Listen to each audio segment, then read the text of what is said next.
And you're listening to the Steve Price Nighttime Show on 3AW, 2GB, 4BC and 2CC stations across Australia. I went to a book launch earlier today. It's a book called 50 Unsung Business Heroes, where a whole lot of people tell their stories of business success and life success.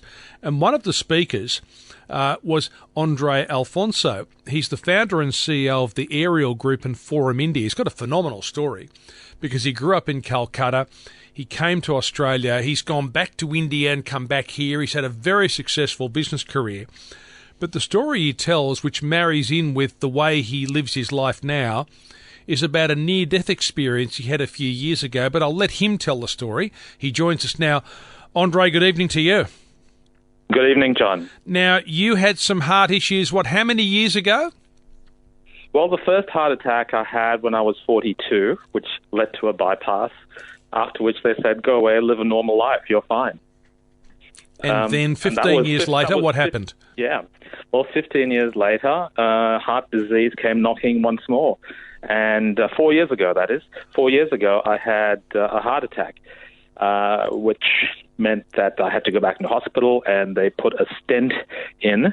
But while they were doing that procedure, it actually went horribly wrong. And I started to bleed internally, which they couldn't find, and I went into critical. So they had to try and save my life. And I'll never forget the nurse right next to me saying, Andre, cough. And I said, well, what's going on? And she said, Andre, we're trying to save your life. You just descended into critical. Ooh. We don't know what's happening with your blood pressure. And that was like, is this it? Is this my life? You're kidding. And you had mayhem. You described mayhem around you, nurses and doctors and everything. Yeah, they tilted my bed almost upside down to try and get my blood pressure up, right? And they had the defibrillators out, ready to do that. And every movie I've seen, when they have the defibrillators out, it never ends well, right? The patient always dies. Right. That's right. But look, you did recover from that, and then they told you that you're going to have to live with heart disease for the rest of your life. Yeah, essentially my cardiologist, and there were a few of them that came and saw me, and they said, look, Andre, heart disease is an incurable disease. The best we can do is manage it.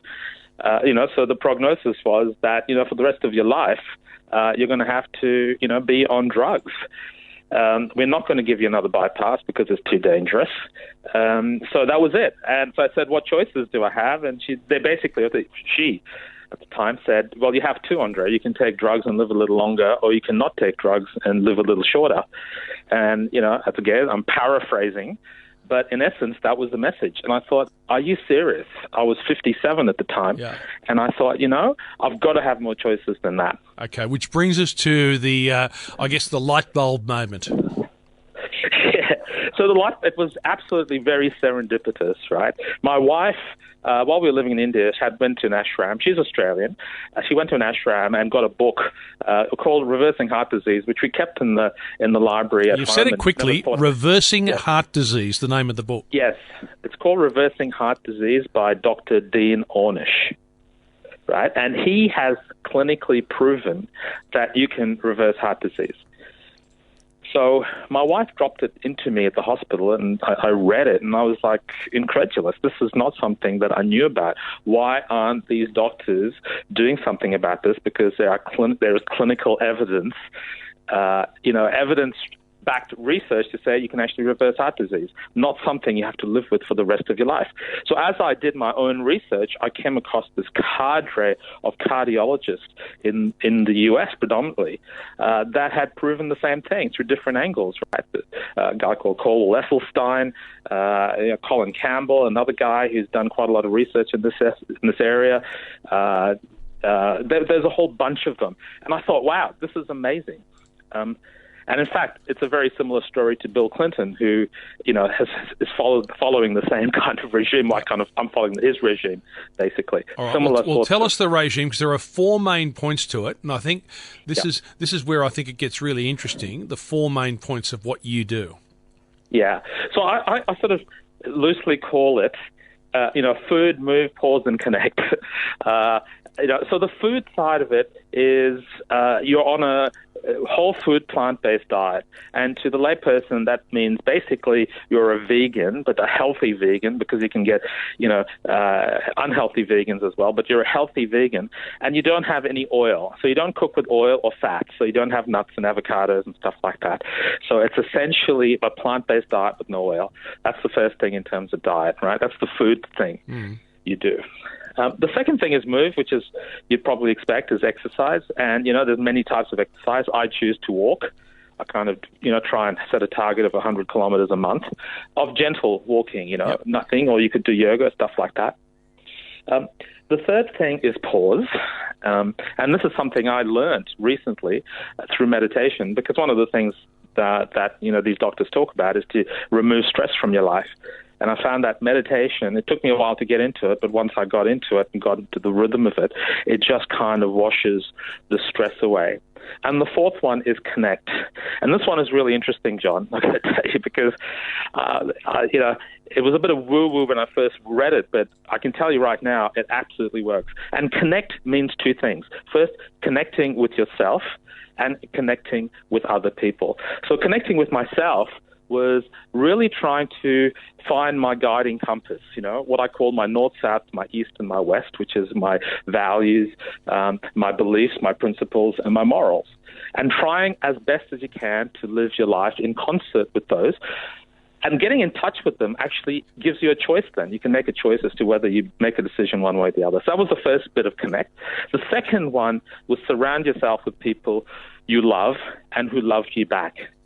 And this was really powerful for me, I got to tell you. So you kind of do an audit of the people in your life, the people that are, working towards your emotional well-being, and those toxic ones that are actually making withdrawals from your well-being account. So I find this really interesting. Yeah, so you basically, because there are people around you that, you think, well, they're not really doing me much good. No, and I'm a positive person trying to make a difference. So, cynical people just get under my skin, I got to tell you, right? Yeah. And I've consciously got to deal with that.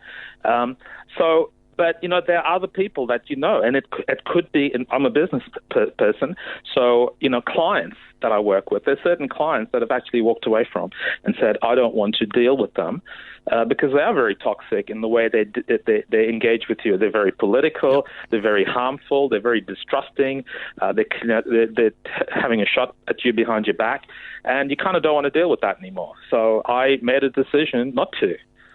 Fascinating. Yeah.